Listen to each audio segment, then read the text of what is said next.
facilitar o entendimento, dividimos essa aula em duas partes. Na primeira, você vai ver sobre ligações eletrostáticas e ligações de hidrogênio.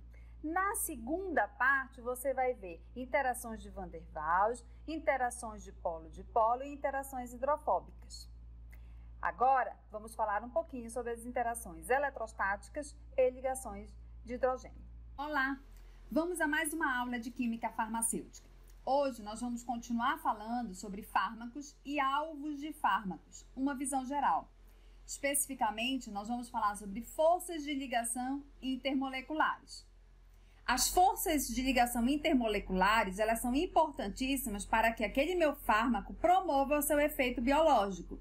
E isso vai ser determinante para que ocorra a farmacodinâmica. O que é farmacodinâmica? É exatamente eu estudar o mecanismo de ação daquele fármaco, é eu saber onde ele atua e como ele atua. Essas interações, essas ligações intermoleculares, elas podem ser de diversos tipos. Por exemplo, interações eletrostáticas ou iônicas, interações de hidrogênio, interações de Van der Waals, interações de polo e interações hidrofóbicas. A força dessas interações, elas vão ser determinantes para o seu efeito. Como eu falei anteriormente, elas precisam ser fortes para manter os fármacos ligados, interagindo com o alvo, assim como elas precisam ser fracas para fazer com que o fármaco se desligue do seu alvo após promover o seu efeito. E o tempo em que o fármaco ele vai permanecer ligado, interagindo com o alvo, ele vai ser proporcional ao número de interações intermoleculares que ocorrem entre esse fármaco e esse alvo, assim como a força dessa interação. Mais forte, for essa interação, mais tempo aquele fármaco vai ficar interagindo com o meu alvo. E quando esses grupos funcionais, eles são responsáveis por essas interações intermoleculares, eles são chamados de grupos de ligação. Vamos começar falando sobre interações eletrostáticas ou iônicas. Elas são interações fortes, envolvendo de 5 a 10 kcal. Elas ocorrem em grupos de cargas opostas. Essas interações, elas ocorrem e elas são inversamente proporcionais à distância entre os dois átomos carregados. Isso é importante, que vai determinar a força dessa interação. E também elas vão depender da natureza e do ambiente. Ou seja, em ambientes hidrofóbicos, essas interações elas vão ser mais fortes. E em ambientes polares, essas interações elas vão ser menos fortes. Aqui um exemplo de interações eletrostáticas entre um fármaco e o seu alvo. Nesse caso aqui, o meu fármaco ele está carregado negativamente. Quando ele vai interagir com o meu alvo, nesse meu alvo eu tenho um aminoácido, um resíduo de aminoácido carregado positivamente. Aí quando ocorre essa interação é do tipo eletrostática, ok? Aqui o contrário. Eu tenho um fármaco em que ele está carregado positivamente, ele tem um grupamento carregado positivamente, e aqui no meu alvo eu tenho um resíduo de aminoácido que está carregado negativamente. Então, quando esse fármaco se aproxima do alvo, ocorre a interação do tipo eletrostática. O outro tipo de interação que ocorre entre o fármaco e o seu alvo são as interações de hidrogênio. São interações importantíssimas para que esse fármaco promova o seu efeito e são interações em que a força dela vai ser dependente do ângulo de ligação. Em que se eu tiver um ângulo de ligação de 180 graus entre os átomos, eu vou ter interações de hidrogênio muito fortes.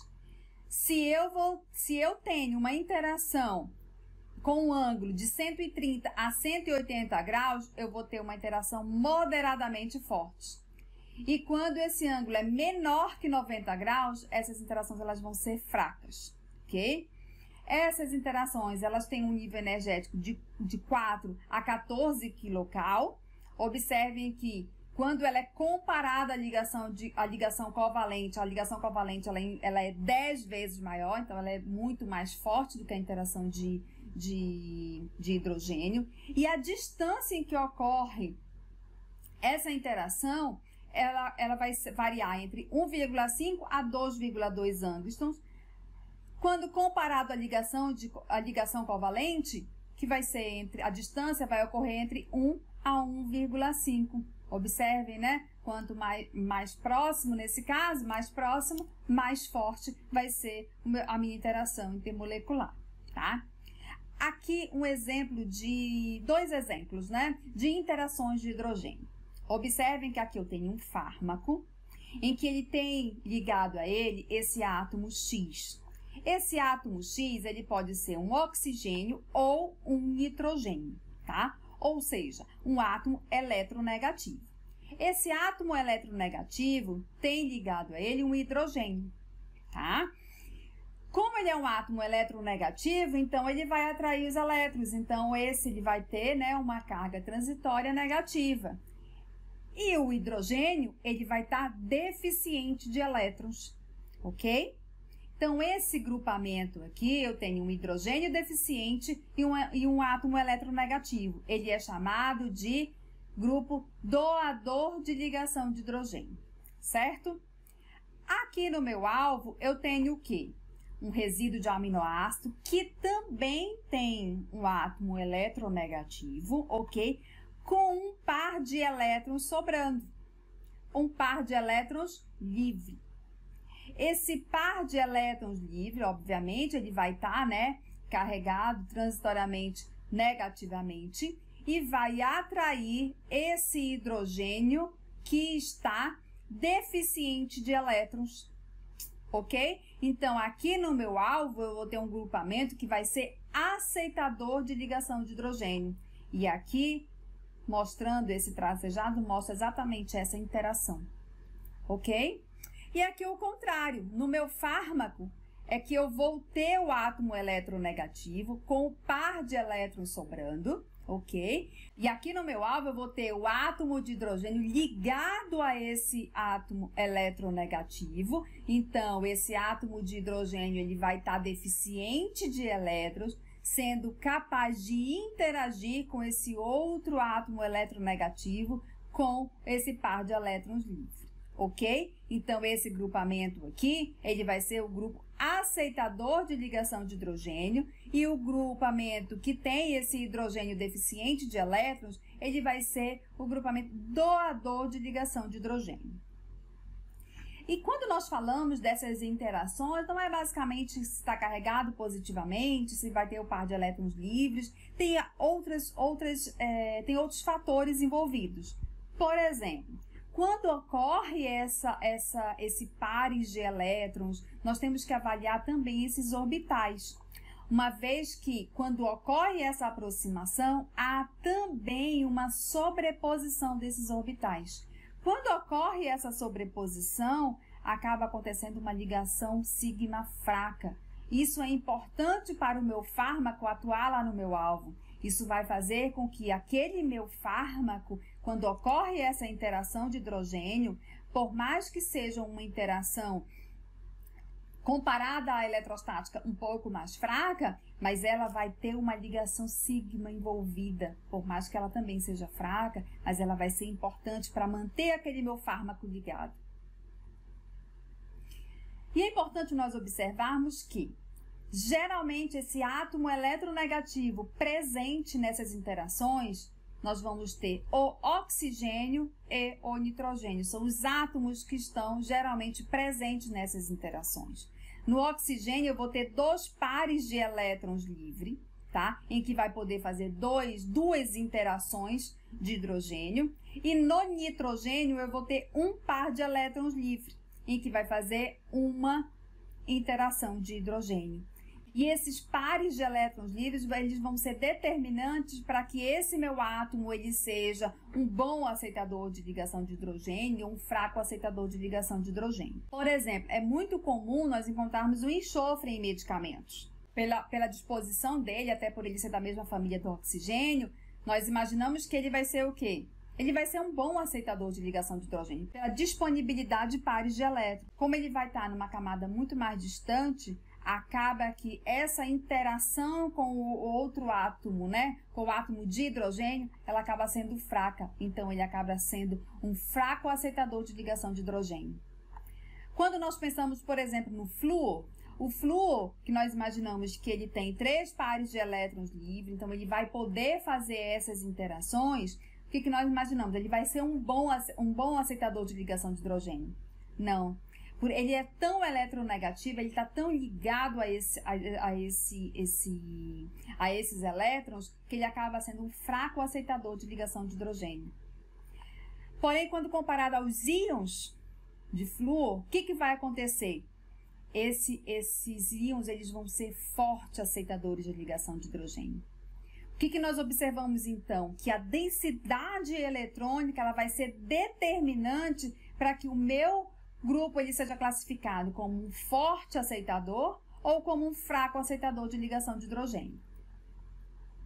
Aqui, por exemplo, nós classificamos grupamentos que são grupos fortes aceitadores de ligação de hidrogênio, grupos moderados de ligação de hidrogênio e grupamentos que são fracos, né, aceitadores de ligação de hidrogênio. Observem que a densidade eletrônica ela vai ser determinante para essa força de interação, tá? Nos fármacos, o que nós observamos? A presença de éster, álcool, fenol, amidas, aminas e cetonas, em que eles vão fazer interações de hidrogênio moderadamente fortes. É o que nós mais vamos encontrar nessas interações de hidrogênio entre fármaco e o seu alvo. Aqui é um exemplo do nitrogênio funcionando como um aceitador de ligação de hidrogênio. Observem que quando eu tenho aqui a amina terciária, ele vai ser um bom aceitador de ligação de hidrogênio.